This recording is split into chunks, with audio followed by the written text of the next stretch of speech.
Hello and welcome back to Self-Taught Finance. Today we're going to be jumping right into our stock market heat check. As you can see, there's quite a bit of green, much different from last week. A little bit of more of an upbeat kind of tone to the markets.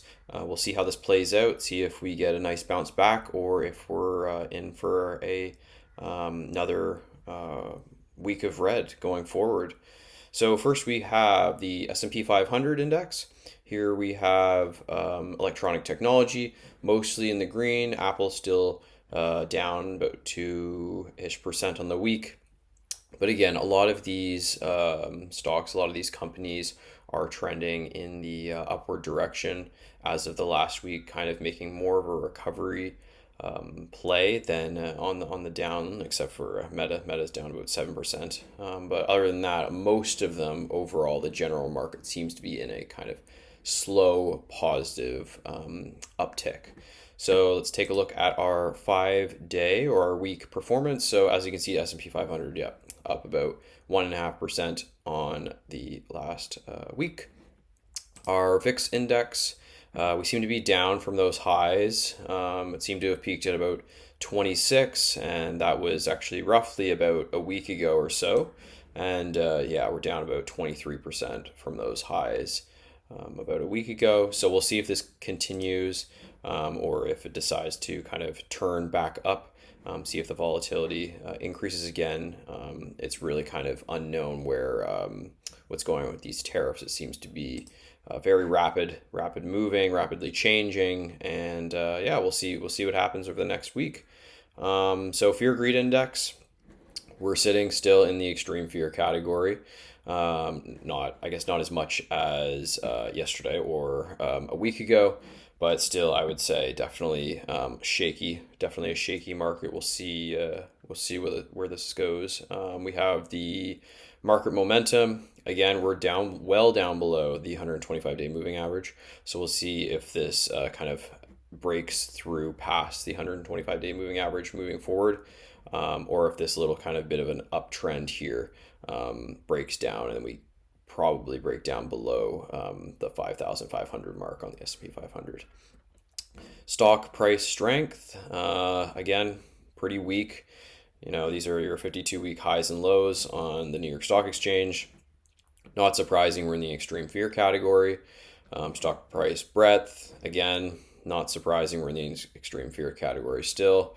And 5-day average put and call options, again, not surprising that we're in the extreme fear category. And then the volatility index, they have it at neutral. It hasn't really broken down below the 50-day moving average, but it's definitely trending towards. So we'll see what happens. It looks like this 50-day moving average is going to be about 19. So we'll see if it breaks below about 19, then that's definitely a bullish signal, definitely a positive signal to see it come down below 19 there.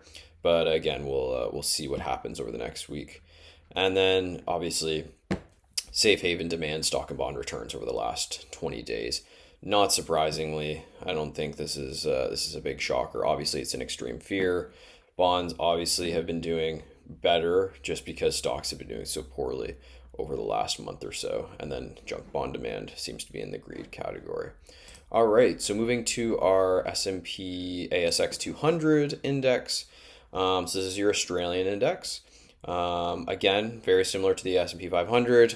A lot of green kind of over the week. You kind of see this slow kind of uptick in a recovery. There's a few pockets of red here and there, but overall we seem to be heading in a more positive direction, especially compared to last week. Over the past 5 days, we can see it is up 2.16%.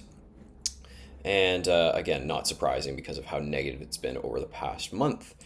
And this is lastly our TSX Composite. So TSX looking much better, I would say, overall than the Australian and the American indexes.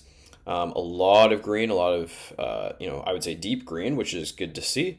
A lot of positive news in the Canadian markets, resulting in a good positive swing. And we are up the most out of all three. You can see the Canadian index is up 2.85% on the week, which is pretty good. So lastly, let's compare all three of the indexes. And this is our 1 month return. You can see on the month, the TSX is down only 2%. We have the S&P 500 down 7.63% and the ASX down 4.91%. So overall, over the last month, we have the TSX performing, I guess, the best, if you want to say, out of the three, with only losses of about 2%, which really is relatively flat. I mean, that's very negligible.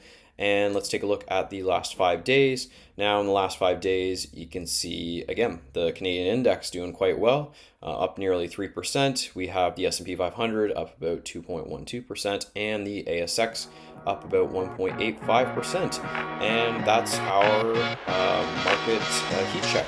So let me know if you liked the video, leave a comment below, and subscribe. And thanks for watching.